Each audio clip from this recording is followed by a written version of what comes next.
Hello friends, ഇന്നത്തെ എപ്പിസോഡിൽ അർച്ചനയുടെ ഫോണിലേക്ക് വിളിക്കുന്ന സച്ചി മിന്നൽ ബിജുവിനെ കുറിച്ച് അർച്ചനയോട് പറയുന്നു. മിന്നൽ ബിജു ഒരു കൊട്ടേഷൻ ഗുണ്ടയാണെന്നും അവൻ കുറച്ചു നാളായി ജയിലിലായിരുന്നുവെന്നും അവൻ പുറത്തിറങ്ങിയപ്പോ അവന്തികേട്ടത്തെയോ ധനുഷോ ആയിരിക്കാം അവന് കൊട്ടേഷൻ കൊടുത്തിട്ടുണ്ടാവുക എന്ന് സച്ചി അർച്ചനയോട് പറഞ്ഞു. അത് ശരി തന്നെയാണെന്ന് അർച്ചനയും പറയുന്നു. അപ്പോഴാണ് സച്ചി പറഞ്ഞത്, എന്തായാലും താനൊന്ന് ആലോചിക്കേ, ഇനി എന്താ വേണ്ടതെന്ന്. നമുക്ക് വൈകിട്ട് വന്നതിന് ശേഷം ഒരു തീരുമാനത്തിലെത്താം. പിന്നെ ഇക്കാര്യം അച്ഛനോടും അമ്മയോടും ആതിരയോടും പറയണ്ട, വെറുതെ അവരുടെ മനസ്സ് വിഷമിപ്പിക്കണ്ട എന്ന് അർച്ചനയോട് സച്ചി അറിയിച്ചു. അങ്ങനെ തന്നെ ആകട്ടെ എന്ന് സച്ചിയുടെ വാക്കുകൾ ശരിവെച്ചുകൊണ്ട് അർച്ചനയും സമ്മതിച്ചു. ഫോൺ വെച്ചതിന് ശേഷം അർച്ചന ഉടൻ തന്നെ ACP കാർത്തിക്കിന്റെ ഫോണിലേക്ക് വിളിക്കുന്നു. ACP കോൾ അറ്റൻഡ് ചെയ്തതും ഉടൻ തന്നെ താൻ അവിടെ എത്തുമെന്ന് പറഞ്ഞ് അർച്ചനയും അവിടേക്ക് എത്തി. ശംഖുമുഖത്ത് അർച്ചനയുടെ വരവും പ്രതീക്ഷിച്ച് അവിടെ കാത്തുനിന്ന കാർത്തികിന്റെ അരികിലേക്ക് അർച്ചന എത്തിയതും അർച്ചനയുടെ കയ്യിലുണ്ടായിരുന്ന ആ വീഡിയോ കണ്ട് കാർത്തിക് അത് മിന്നൽ ബിജു എന്ന് പറയുന്ന ഒരു കൊട്ടേഷൻ ഗുണ്ടയാണെന്നും അവൻ കുറച്ചു നാളായി ജയിലിലായിരുന്നെന്നും ജാമ്യത്തിൽ ഇറങ്ങിയപ്പോഴാണ് അവൻ ഇങ്ങനെ ഒരു പ്രവൃത്തി ചെയ്തിരിക്കുന്നതെന്നും കാർത്തിക് അറിയിച്ചു. എന്തായാലും ഇതിന്റെ പിന്നിലുള്ള സത്യാവസ്ഥ കണ്ടെത്തണമെങ്കിൽ അവനെ അറസ്റ്റ് ചെയ്യുക തന്നെ ചെയ്യണം. അവൻ എവിടെയുണ്ടെന്ന് അവന് പോലും അറിയത്തില്ലാത്തൊരു സ്വഭാവക്കാരനാണെന്നാണ് അവനെ അറിയാവുന്ന സുഹൃത്തുക്കൾ പോലും പറയുന്നതെന്ന് കാർത്തിക് അർച്ചനയോട് പറഞ്ഞു. എന്തായാലും ഇങ്ങനെ ഒരു അപകടത്തിന് പിന്നിലുള്ള കാരണം എന്താണെന്ന് അവനെ കൈക്ക് കിട്ടിയാൽ മാത്രമേ നമുക്ക് കണ്ടെത്താൻ കഴിയൂ എന്ന് പറഞ്ഞു. അപ്പോഴാണ് ശംഖുമുഖത്ത് അവർ ആ കടലോരത്ത് കാർത്തിക്കും അർച്ചനയിൽ നിന്ന് സംസാരിച്ചു കൊണ്ടിരിക്കുമ്പോ അതുവഴി മിന്നൽ ബിജു മറ്റു പല കാര്യങ്ങളും ആലോചിച്ച് നടന്നു പോകുന്നത്. അപ്പോഴാണ് കാർത്തികിന്റെ ഫോണിലേക്ക് കോളെത്തി. കാർത്തിക് കോൾ അറ്റൻഡ് ചെയ്തും SI രാജമല്ലിക കോൾ എടുത്ത് ഫോണിലൂടെ പറഞ്ഞു, സാർ, അവന്റെ മൊബൈൽ ഫോൺ ട്രേസ് ചെയ്തപ്പോ അവന്റെ ലൊക്കേഷൻ ശംഖുമുഖത്താണെന്നാണ് കാണാൻ കഴിഞ്ഞത്. ഞങ്ങൾ അങ്ങോട്ട് പോയിക്കൊണ്ടിരിക്കുകയാണ് സാർ എന്ന് രാജമല്ലിക പറഞ്ഞതും കാർത്തിക് അർച്ചനോട് പറഞ്ഞു, അതെ, ആ മിന്നൽ ബിജുവിന്റെ കാര്യം ഞാൻ SI രാജമല്ലികയോട് പറഞ്ഞിട്ടുണ്ടായിരുന്നു. അവർ അവന്റെ മൊബൈൽ ലൊക്കേഷൻ ട്രേസ് ചെയ്തു. ഈ ശംഖുമുഖത്ത് എവിടെയോ ഉണ്ട് എന്നാണ് അവരിപ്പോൾ വിളിച്ചു പറഞ്ഞതെന്ന് കാർത്തിക് പറഞ്ഞതും ഇവിടെയോ എന്ന് അതിശയത്തോടെ അർച്ചന കാർത്തികിനോട് ചോദിച്ചു. ഉടനെ തന്നെ അവർ അവിടെ എല്ലായിടത്തും നിൽക്കുന്ന ആളുകളെ മൊത്തത്തിലായി നോക്കി. അർച്ചന ചുറ്റുപാട് നിൽക്കുന്ന ആളുകളെ നോക്കിയപ്പോഴാണ് അപ്പുറത്തുകൂടി സിഗരറ്റും വലിച്ച് നടന്നു വരുന്ന മിന്നൽ ബിജുവിനെ അർച്ചന കണ്ടത്. സാർ, ദാ അയാളല്ലേ അത് എന്ന് അർച്ചന വേഗം കാർത്തികിനെ വിളിച്ച് ചൂണ്ടിക്കാട്ടിയതും കാർത്തിക് ഉടൻ തന്നെ നിൽക്കട അവിടെ എന്ന് പറഞ്ഞ് മിന്നൽ ബിജുവിന്റെ പിന്നാലെ ഓടുന്നു. ബിജു കാർത്തിക്കും അർച്ചനയും തന്റെ പിന്നാലെ വരുന്നത് കണ്ടതോടെ ജീവനും കൊണ്ട് അവിടെ നിന്ന് ഓടി രക്ഷപ്പെടുന്നു.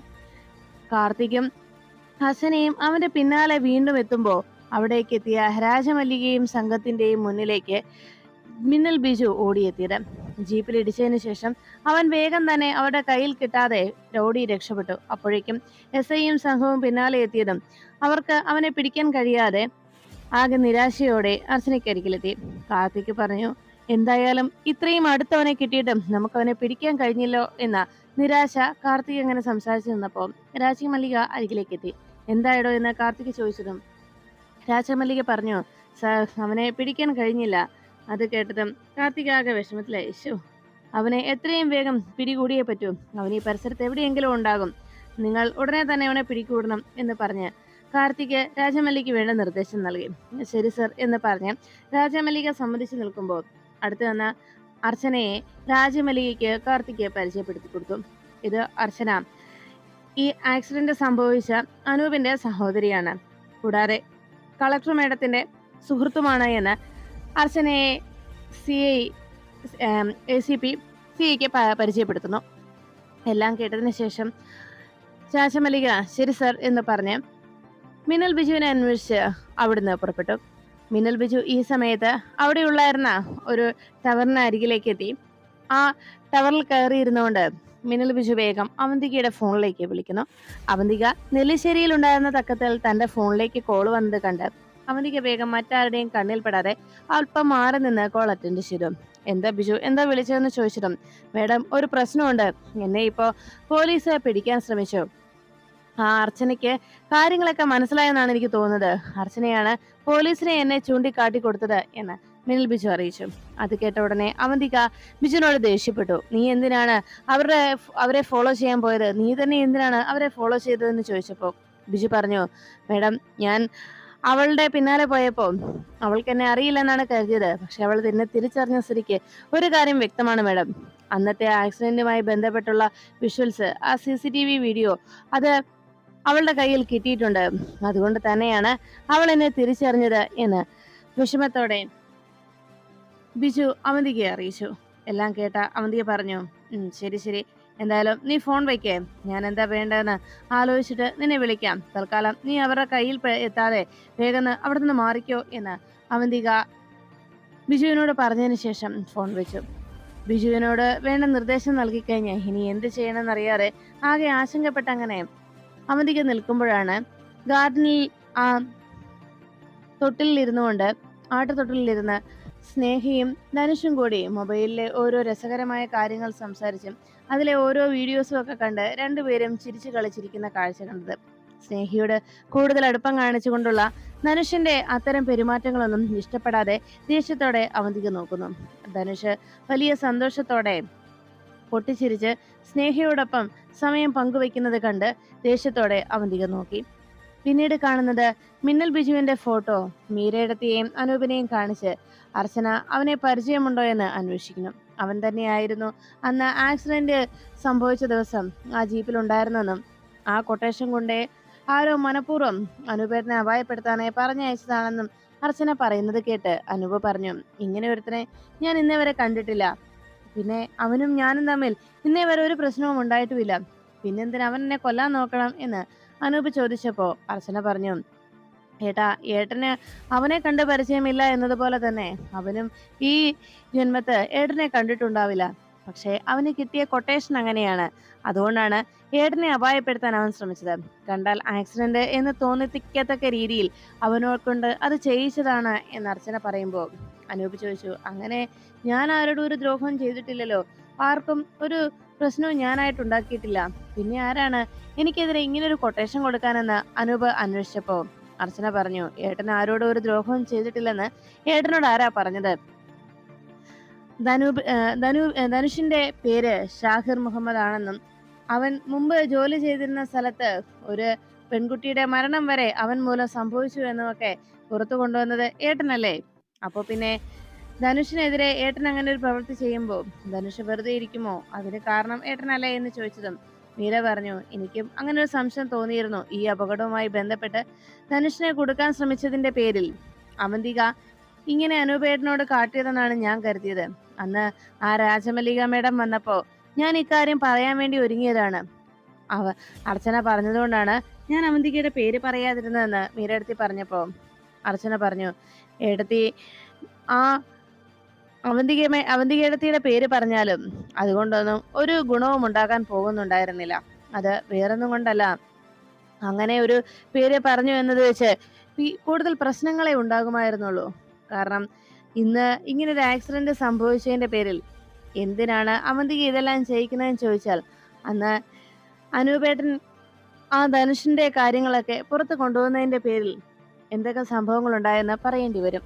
അന്നത്തെ ധനുഷിന്റെ ആ പോലീസ് ധനുഷിനെ അറസ്റ്റ് ചെയ്തതിന് പിന്നാലെ ധനുഷ് നിരപരാധിയാണെന്ന് അവർ തന്നെ തെളിയിക്കുകയും വരുത്തി തീർക്കുകയും ചെയ്തതിന്റെ പേരിൽ പിന്നീട് എല്ലാവരുടെയും മുന്നിൽ നമ്മൾ വെറും ഒരു ആക്സിഡന്റ് ആയ ഈ ഒരു കാര്യത്തെ അത് അവന്തികേടത്തിയും ധനുഷും ചേർത്ത് കൊട്ടേഷൻ കൊടുത്ത് നടത്തിയതാണെന്നൊക്കെ നമ്മൾ വെറുതെ വരുത്തി തീർക്കുന്നതാണെന്നേ മറ്റുള്ളവർ പറയുകയുള്ളൂ. അങ്ങനെ അവർ സ്ഥാപിച്ചെടുക്കുകയും ചെയ്യും. അതായിരിക്കും ഞാൻ പറഞ്ഞത്, അവന്തികേടത്തിയുടെ പേര് പറയുന്നത് കൊണ്ട് നമുക്ക് തന്നെയാണ് ദോഷമുണ്ടാവുക എന്ന്. അതുകൊണ്ട് തന്നെ ഇപ്പോ ഈ ഒരു കാര്യം ഒരു കാരണവശാലും നടപ്പിലാകുന്നതല്ല എന്ന് അവന്തികയോട് ഇക്കാര്യം തുറന്നു പറയാനും നമുക്കാവില്ലെന്ന് അർച്ചനയുടെ ആ സംസാരം കേട്ട് എല്ലാം മനസ്സിലാക്കിയ അനൂപും മീരയും ഇനിയിപ്പോ എന്താ ചെയ്യുക എന്ന രീതിയിൽ അങ്ങനെ നിൽക്കുമ്പോൾ അനൂപ് പറഞ്ഞു, അതെ, ഇക്കാര്യം മാത്രമല്ല സത്യത്തിൽ ഇതിന് കാരണമായി മാറുക. ഇപ്പോ ഈ വിവാഹം മുടക്കാനായിട്ട് ഞാനും നിങ്ങൾക്കൊപ്പം നിന്നതല്ലേ മോളെ? അതുകൊണ്ട് തന്നെ വിവാഹം മുടക്കാനായി ഇനിയും എന്തെങ്കിലുമൊക്കെ എന്റെ ഭാഗത്തുനിന്ന് നീക്കം ഉണ്ടാകാതിരിക്കാൻ അർച്ചനെ നിന്നെ ഞാൻ സഹായിക്കാതിരിക്കാൻ കൂടി അവരിങ്ങനെ ഒരു അപകടം ഉണ്ടാക്കിയതാണെങ്കിലോ, അച്ചു പറഞ്ഞത് മാത്രമല്ല കാരണമെങ്കിലോ, ഈ വിവാഹം ഒരു കാരണവശാലും നടത്തുകയില്ല എന്ന് വെല്ലുവിളിച്ച് മോളല്ലേ മുന്നിൽ നിൽക്കുന്നത്. അതുകൊണ്ട് തന്നെ മോൾക്ക് എല്ലാ പിന്തുണയും നൽകി ഞാനും മീരയും കൂടെ ഉണ്ടായിരുന്നല്ലോ. ഇനി ഞങ്ങൾക്ക് അങ്ങനെ ഒരു സഹായം ഞങ്ങൾക്ക് അച്ഛനു വേണ്ടി ചെയ്യാനാവില്ല. അതുകൊണ്ട് ഈ വിവാഹം മുടക്കാനായിട്ട് ഇനിയും അച്ഛൻ ശ്രമിക്കുമെന്നും അവർക്കറിയാം. അങ്ങനെ ഒരു കാരണത്താലാണ് അവരെന്നെ ഇങ്ങനെ അപായപ്പെടുത്തിയതെങ്കിലോ എന്ന് അനൂപ് ചോദിച്ചത് കേട്ട് അർച്ചന പറഞ്ഞു, അനൂപേട്ടൻ പറഞ്ഞതുപോലെയാണെങ്കിൽ എന്റെ കൂടെയുള്ള എല്ലാവർക്കും ഇനി കൂടുതൽ സൂക്ഷിക്കേണ്ട സമയമാണ്. എല്ലാവരുടെയും ജീവന് ആപത്തുണ്ടാകുന്ന സമയമാണല്ലേ എന്ന് അർച്ചന പറയുമ്പോൾ അനൂപ് പറഞ്ഞു, മറ്റുള്ളവരുടെ കാര്യം മാത്രമല്ല മോളെ, നിന്റെ ജീവനും ആപത്തുണ്ടാകേണ്ട സമയമാണിപ്പോ. കാരണം എല്ലാത്തിനും മുന്നിൽ നീയാണ് നിൽക്കുന്നതെന്ന് അവർക്കറിയാം.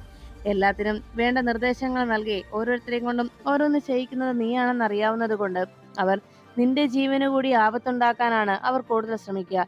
എന്നാൽ മാത്രമേ അവരാഗ്രഹിച്ച കാര്യം നേടിയെടുക്കാൻ കഴിയുകയുള്ളൂ എന്ന് അർച്ചനയോട് അനൂപ് പറയുന്നു. എല്ലാം കേട്ടതിന് ശേഷം അതും ശരി തന്നെയാണെന്നുള്ള രീതിയിൽ അർച്ചന അങ്ങനെ നിൽക്കുമ്പോൾ അനൂപ് പറഞ്ഞു, മോളെ നീ കൂടുതൽ സൂക്ഷിക്കണം. അത് കേട്ടപ്പോഴേക്കും അർച്ചനയും അതിനെ അനുകൂലിക്കും വിധം തലകുലുക്കി. പിന്നീട് കാണുന്നത് അവന്തികയും ധനുഷും കൂടി മറ്റൊരിടത്ത് വെച്ച് കണ്ടുമുട്ടുന്നു. ധനുഷിനോട് അവന്തിക പറഞ്ഞു, ഇത്രയേറെ പ്രശ്നങ്ങൾ ഉണ്ടായ സ്ഥിതിക്ക് ഇന്ന് അർച്ചനയും ആ കാർത്തിക്കും കൂടി തലനാരിഴയ്ക്കാണ് ആ ബിജുവിനെ പിടികൂടാതെ മാറിയത്. ബിജു അവരുടെ കയ്യിൽ നിന്ന് നമുക്ക് ഭാഗ്യമുള്ളതുകൊണ്ട് മാത്രമാണ് രക്ഷപ്പെട്ടു പോയത്. അങ്ങനെ ഇനി എന്ത് ചെയ്യുമെന്ന് ഓർത്ത് ഞാൻ ടെൻഷൻ അടിച്ചിരിക്കുമ്പോഴാണ് അവൻ വിവാഹം കഴിക്കാൻ പോകുന്ന പെണ്ണുോർത്ത് സല്ലപിച്ച് നടക്കുന്നത്, ഇത്ര സന്തോഷത്തോടെ നടക്കുന്നതെന്ന് ചോദിച്ചപ്പോൾ ധനുഷ് പറഞ്ഞു, പിന്നെ ഞാൻ എന്താ ചെയ്യേണ്ടത്? ഒരു മിനിമം ബുദ്ധി പോലും അവനില്ലല്ലോ. ഇതുപോലൊരു കൃത്യം ചെയ്യാൻ പോകുമ്പോൾ ഒരു മാസ്കെങ്കിലും മുഖത്ത് ധരിക്കണമെന്നുള്ള കാര്യം അവൻ എന്താ ചിന്തിക്കാതെ പോയത്? സാധാരണ അത്തരം കാര്യങ്ങളല്ലേ എല്ലാവരും ഓർത്ത് ചെയ്യുക. അവന്റെ മുഖം പെട്ടെന്ന് അർച്ചന തിരിച്ചറിഞ്ഞത് കൊണ്ടല്ലേ, ആ CCTV-യിൽ അത് കൃത്യമായി പതിഞ്ഞത് കൊണ്ടല്ലേ അവനെ പിടികൂടാൻ അവർ ശ്രമിച്ചത്. അല്ലായിരുന്നെങ്കിൽ മാസ്കെങ്കിലും ധരിച്ചിരുന്നെങ്കിലും അവനിങ്ങനെ സംഭവിക്കുമായിരുന്നില്ലല്ലോ എന്ന് ധനുഷ് ചോദിച്ചപ്പോ അവന്തിക പറഞ്ഞു, ഞാൻ ഇതിന്റെ പ്രശ്നത്തിന് ഈ ഒരു പ്രശ്നത്തിന് ഒരു പരിഹാരം കാണാൻ ആഗ്രഹിക്കുമ്പോൾ നിന്റെയും സ്നേഹയുടെയും വിവാഹം എത്രയും പെട്ടെന്ന് നടത്താനാണ് മറ്റുള്ളവരെ എല്ലാവരെയും ഈ രീതിയിൽ അകറ്റി നിർത്താൻ ഞാൻ ശ്രമിച്ചത്. അതിനുള്ള ശ്രമങ്ങൾ ഞാൻ നടത്തുമ്പോഴാണ് നീ ഇതുപോലെ ആ സ്നേഹിയോടൊപ്പം ചിരിച്ചു കളിച്ച് നടക്കുന്നത് എന്ന് പറഞ്ഞതും ധനുഷ് പറഞ്ഞു, അതെ, എനിക്ക് ഇപ്പോ വേണ്ടത് ഈ ഒരു കേസിന്റെ കാര്യം മാത്രമല്ല, അജയനുമായി ബന്ധപ്പെട്ട് അജയന്റെ കേസും പിന്നെ ഈ അനൂപിന്റെ കേസും തമ്മിൽ അത്ര വലിയ പ്രശ്നമില്ലാതെ ഇത് രണ്ടും കണക്റ്റഡ് ആണെന്നുള്ള കാര്യം പെട്ടെന്ന് ചിന്തിച്ചെടുക്കാനുള്ള ബുദ്ധിയൊക്കെ അർച്ചനയ്ക്കുണ്ട്. അതുകൊണ്ട് തന്നെ അജയന്റെ മരണവുമായി ബന്ധപ്പെട്ട കേസിൽ എന്നെ കൊടുക്കാനുള്ള തെളിവുകളൊക്കെ അവൾക്ക് കയ്യിൽ കിട്ടിക്കഴിഞ്ഞു. ഇനി അതുമായി അവൾ മുന്നോട്ട് നീങ്ങുന്നതിന് മുൻപ് തന്നെ എത്രയും വേഗം ഈ വിവാഹം നടത്തിയെടുക്കേ തീരുകയുള്ളൂ. ഈ വിവാഹം നടക്കുന്നത് വരെ ഒരു പ്രശ്നവും എന്നെ ബാധിക്കരുത്. അതിനുള്ള കാര്യമാണ് ഇനി നോക്കേണ്ടത്. അതിനുവേണ്ടിയാണ് ഇപ്പോ ചിരിച്ചു കളിച്ച് ഇനി കൂടുതൽ സ്നേഹം കാണിച്ചിട്ടാണെങ്കിൽ പോലും അവർ പറയുന്നതിനൊപ്പം ഞാൻ നിന്ന് കൊടുക്കുന്നത്. കാരണം എങ്ങനെയും ഈ വിവാഹം നടത്തിയെടുക്കണം. ഇനി അഥവാ അർച്ചനയും മറ്റുള്ളവരും കൂടി സേതുമാധവന്റെയും നന്ദന്റെയും സ്നേഹയുടെയും മുന്നിൽ വന്ന് ഞാൻ കുറ്റക്കാരനാണെന്ന് അവർ സ്ഥാപിച്ചെടുക്കാൻ പോലീസിന്റെ കൂടെ സഹായത്തോടെ അത് സ്ഥാപിച്ചെടുക്കാൻ അവർ ശ്രമിക്കുമ്പോൾ അതെല്ലാം അവർ കെട്ടിച്ചമച്ചതാണ് എന്ന് സ്നേഹയും സേതുമാധവനും നന്ദനുമൊക്കെ അവർക്കെതിരായി നിന്ന് സംസാരിക്കുകയും അതിനോട് പ്രതികരിക്കുകയും ചെയ്യണം. ഒരിക്കലും അവർ പറയുന്ന വാക്കുകൾ വിശ്വസിക്കാൻ അവർ തയ്യാറാകരുത്. അത്രത്തോളം അവർക്കുള്ള വിശ്വാസം എന്നിൽ ഉണ്ടാക്കിയെടുക്കണം. അതിനുവേണ്ടിയാണ് ഞാൻ ഇതെല്ലാം ചെയ്യുന്നത്. അതിനുവേണ്ടി ഇനി കുറച്ചേറെ സ്നേഹം കാണിക്കുകയും കുറച്ച് ഏറെ സ്നേഹത്തോടെ പെരുമാറുകയും അതോടൊപ്പം അവര് പറയുന്ന എന്തിനും ഞാൻ ഒപ്പം നിൽക്കുകയും ചെയ്യും. ഇനി കളിക്കാനല്ലെങ്കിലും എന്ത് കാര്യത്തിനാണെങ്കിലും ഞാൻ അവർ പറയുന്നതിനൊപ്പം കൂടെ നിൽക്കും. അത് എന്റെ നിലനിൽപ്പിന്റെ പ്രശ്നമായതുകൊണ്ട് തന്നെ എനിക്ക് ഈ വിവാഹം എത്രയും വേഗം നടത്തി കിട്ടിയേ തീരൂ. വിവാഹം കഴിഞ്ഞ് ഇനി എന്തൊക്കെ പ്രശ്നങ്ങൾ ഉണ്ടായാലും ഇനി എന്തൊക്കെ കാര്യങ്ങൾ പുറത്തു വന്നാലും ബാക്കി കാര്യങ്ങൾ നന്ദനും സേതുമാധവനും കൂടി നോക്കിക്കോളും. വിവാഹത്തിന് ശേഷമാണ് എനിക്കെതിരെ ഇത്തരം കേസുകളൊക്കെ പുറത്തു വരുന്നതെങ്കിൽ പിന്നെ എന്നെ രക്ഷിക്കേണ്ട ബാധ്യത അവർക്കുള്ളതാണ്. അതവർ നല്ല വൃത്തിയായി ചെയ്യുകയും ചെയ്യും. അതുകൊണ്ട് അവർ പിന്നെ എന്റെ കാര്യങ്ങൾ നോക്കിക്കോളും. അതുവരെ ഈ വിവാഹം നടക്കുന്നത് വരെയുള്ള പ്രശ്നങ്ങളാണ് നമ്മൾ തരണം ചെയ്യേണ്ടത്. അതുകൊണ്ട് ഇതൊന്നല്ല, ഇനി ഒന്നും തന്നെ ഈ വിവാഹത്തിന് മുൻപ് എന്നെ ബാധിക്കാൻ പാടില്ല. അതിന് വേണ്ട കാര്യം എന്താന്ന് വെച്ചാൽ അതാണ് ഇനി നീ ചെയ്യേണ്ടത്. അതിനുള്ള വഴി എന്താണെന്ന് നീ പറ എന്ന് പറഞ്ഞപ്പോ അവന്തിക പറഞ്ഞു, അതിനുള്ള വഴിയാണ് ഞാനും ആലോചിച്ചുകൊണ്ടിരിക്കുന്നത്. ഈ വിവാഹം നടന്നു കിട്ടണമെങ്കിൽ അർച്ചനയെ ഈ ഒരു പ്രശ്നത്തിൽ നിന്ന് എങ്ങനെയും മാറ്റി നിർത്തണം. അർച്ചനയെ അനങ്ങാൻ പറ്റാത്ത അവസ്ഥയിലാക്കണം. അതിന് എവിടെയെങ്കിലും കൊണ്ടുപോയി അർച്ചനയെ പൂട്ടിയിടണം എന്നല്ല ഞാൻ പറഞ്ഞത്. മറിച്ച് അർച്ചനയെ മാനസികമായി തളർത്തണം. അവളെ മാനസികമായി അവൾക്കിനി ഒന്നും ചെയ്യാൻ പറ്റില്ല എന്ന അവസ്ഥയിലേക്ക് അവളുടെ മനസ്സിനെ എത്തിക്കണം. അതിനു വേണ്ട കാര്യങ്ങളാണ് ഇനി ചെയ്യേണ്ടത്. അതിനുള്ള പദ്ധതിയാണ് ഇനി നമുക്ക് കണ്ടെത്തേണ്ടത്. അതെന്താ വേണ്ടതെന്ന് എനിക്കറിയാം. അതിനുള്ള പോംവഴി എന്താണെന്നും പദ്ധതി എന്താണെന്നും എനിക്കറിയാം. അവളുടെ മനസ്സിനെ തകർത്ത് കളയുന്നത്, അതിനുവേണ്ട കാര്യങ്ങളൊക്കെ ഞാൻ ചെയ്തോളാം. എത്രയും വേഗം നിന്റെ വിവാഹം നടത്തുക എന്ന് മാത്രമാണ് എൻ്റെ ലക്ഷ്യം. ധനുഷിന്റെയും സ്നേഹയും വിവാഹം നടത്തിയെടുക്കുക. അതിന് മറ്റുള്ള എല്ലാ പ്രതിബന്ധങ്ങളെയും നമ്മൾ നിഷ്പ്രയാസം തരണം ചെയ്യും.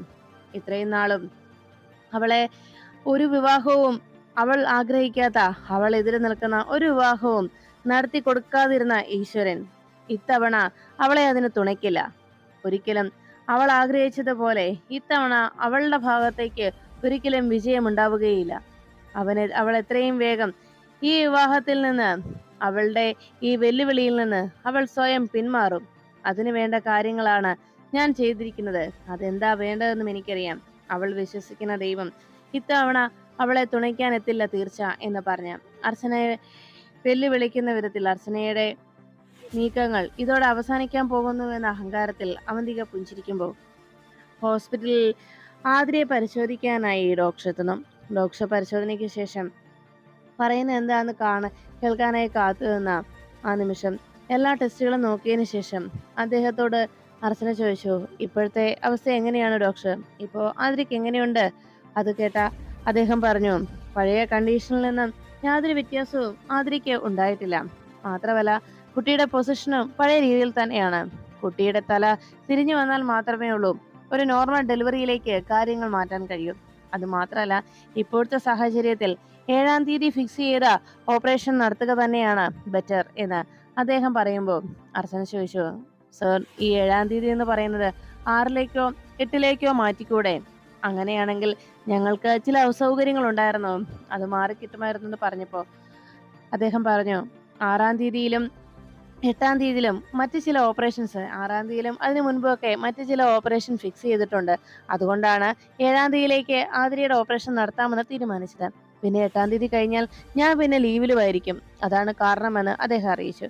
അത് കേട്ട ഉടനെ എന്തുകൊണ്ടും 7-ാം തീയതി തന്നെ നടത്തുന്നതാണ് ബെറ്റർ. മറ്റുള്ളവരുടെ അസൗകര്യങ്ങൾ കാര്യമാക്കേണ്ടതില്ല. ഇവിടെ എല്ലാവരും ഒന്നും വേണ്ട, പുറത്ത് ഒരാൾ മാത്രം നിന്നാൽ മതി. ബാക്കിയുള്ളവർക്കൊക്കെ നിങ്ങളുടെ ആവശ്യങ്ങൾക്കായി പോവുകയും ചെയ്യാമെന്ന് അദ്ദേഹം പറഞ്ഞപ്പോ ഇത് കേട്ട് നിന്ന സന്ദീപ് പറഞ്ഞു, എന്തായാലും 7-ാം തീയതി തന്നെ നടത്തിക്കോ സാറേ, കുഴപ്പമൊന്നും തന്നെയില്ല.